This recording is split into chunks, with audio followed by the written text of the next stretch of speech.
A reunion. Mary, Mel, Jenna, and John had been inseparable in high school, but life draws us in our own directions, and before long, they found themselves scattered across the country, with calls and texts becoming fewer over time.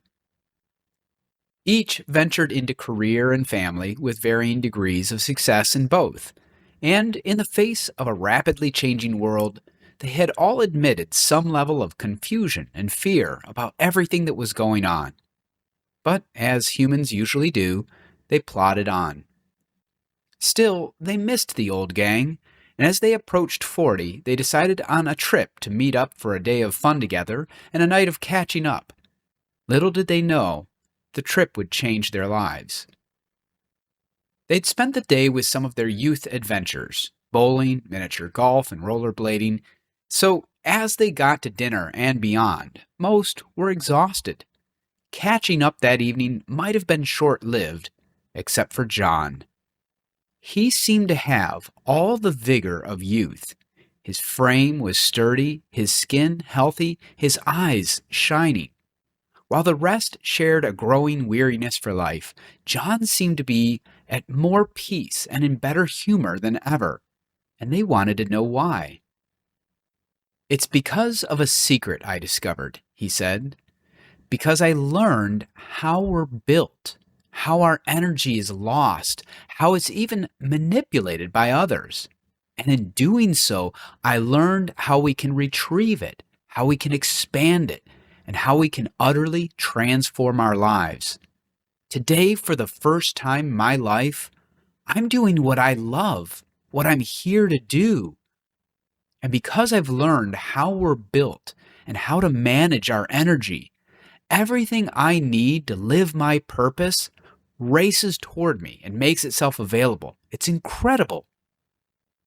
The friends were genuinely surprised. "How did you come across this sort of secret?" asked Mary. "Sounds like the meaning of life, which it seems like no one really has an answer for." "Ah, but they do," said John.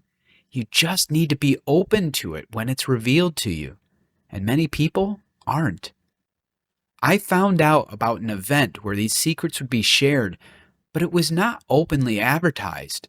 Instead, I noticed a man in the park, sitting quietly on a bench, who seemed to radiate peace and joy.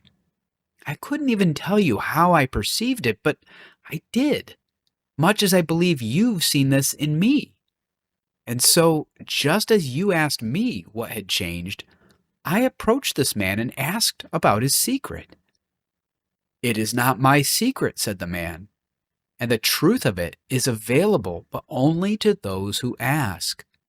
You have asked, so I can direct you to an event happening tonight.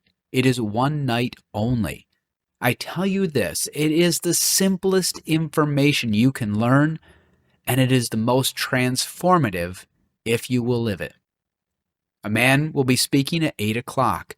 You need only attend and then decide if you are content with your life as it is, or you wish to discover what life is meant to be." He then gave me an address for the event, and we parted ways. Of course, I was not happy with my life. I was making a living doing work I felt was meaningless. I awoke with no motivation. I felt tired throughout the day, yet could not sleep well when I tried. Everything felt like going through the motions without any reason for doing so. And as I whittled down my days like this, my health started to fail. Maybe on some level, I was telling my body there was no reason to keep going, and it was fulfilling my wish. "And yet, here you are, full of life and in such a good place," remarked Jenna. "You must have learned something incredible, something profound. Please tell us what you discovered." The others nodded enthusiastically. Suddenly, everyone was feeling wide awake and ready to learn whatever John could tell them.